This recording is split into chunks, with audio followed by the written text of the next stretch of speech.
Today, my friends, I'm joined in the kitchen by a lady who is pretty much all the time in the kitchen. It is my wife. It is Sofie. Hi. This is kind of exciting, isn't it? Yeah, I'm a bit nervous. Sofie is absolutely terrified right now because we've never done a recipe in the kitchen together like this. I'm a lot more used to being behind the camera. And we're going to make a spaghetti bolognese, a rich Italian sauce with lots of delicious pasta. And the reason we are making this delicious dish is because Sofie is from Sweden, and in Sweden they absolutely butcher spaghetti bolognese. Basically, they put creme fraiche in it, they put tomato ketchup over the top of it. It is disgusting. So we are going to make... Sorry, it's actually kind of nice. She kind of liked it anyway, and it's, you know, it's ridiculously sweet. But anyway, we are going to make an authentic spaghetti bolognese, and we're going to make it from scratch. So to start off, I'm going to fry off our beef mince, and if you do the chopping on the carrots and the mushroom, we'll crack on here. And now to a pan, which is nice and hot, just add a little bit of any sort of neutral oil. Our beef mince goes straight in, and all you've got to do as this is cooking off is just break it up into little pieces. Okay, I'm going to show you how to cut the mushrooms because this is something that normally happens in the kitchen, that Sofie will do something. I do something and then Donal goes and goes, "What did you do?" That happens a lot. I'm sorry about that. But now what? Okay, you're looking good. The garlic. We've got 2 cloves of garlic going in here, so you just want a nice fine chop on those. I actually add the garlic after the onions because you want it not to burn in the pan. I think the onions are making me Why are you crying? my eyes are watering. I've pre-chopped the onions and she's still crying. We've got our meat nicely toasted off, so I'm just going to transfer this out onto a plate. Gonna set the alarm off now. Yeah, there's quite possible. Our fire alarm goes off very, very easily. So just transfer this out. And now actually we're going to go straight in there with our bacon first. So I'm just going to add a little touch more oil just in here, just to keep things moving. And actually, if you have good quality bacon, you'll probably have a lot of fat from that, so you don't actually need too much oil. So straight in there for that. Thank you. Well, every last little bit, good on you.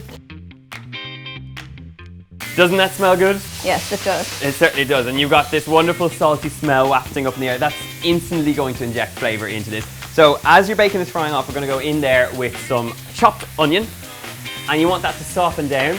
So give it a good toss. And I think at this point, it's good to just season it up with a little touch of black pepper.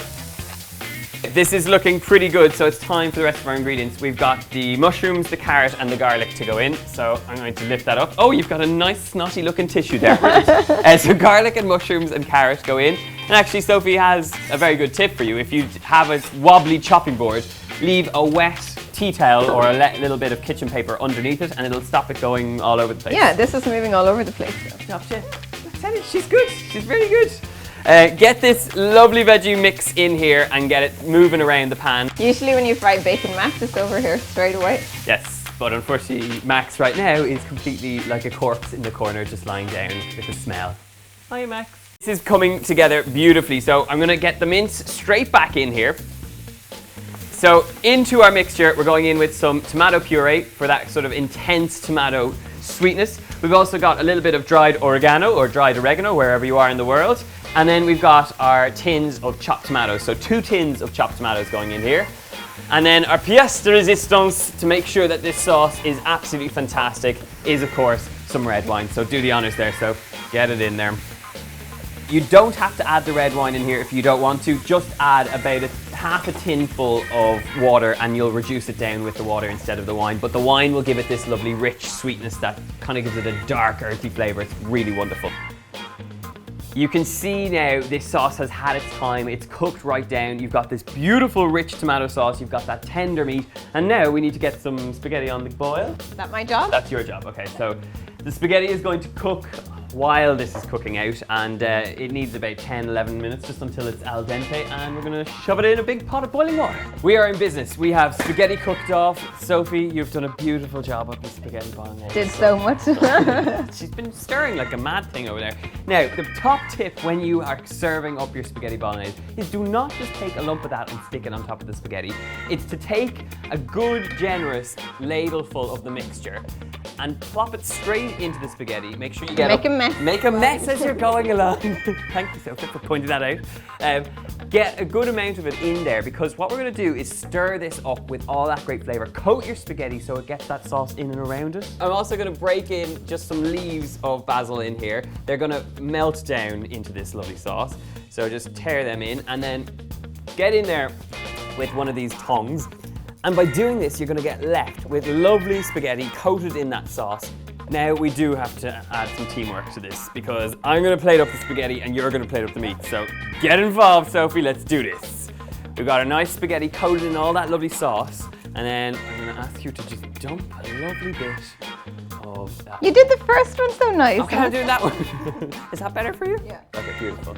Okay, so dump a little bit of that lovely spaghetti bolognese over the top. Nice.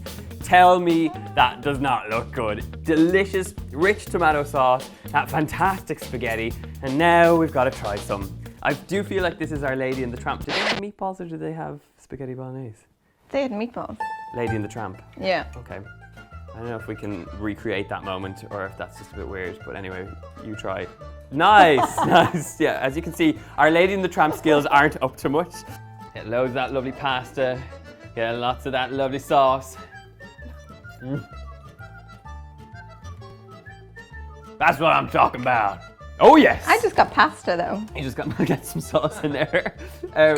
If you like the look of this fantastic classic Italian bolognese, make sure to check out the link in the box below. For more delicious pasta recipes, make sure you click the link which will be appearing on the screen, which you no doubt will be annotating, because that's what she does. And like, subscribe and comment beneath if you enjoyed seeing myself and Sophie cooking in the kitchen, and we will see you soon. Happy cooking, my friends. Goodbye. Bye.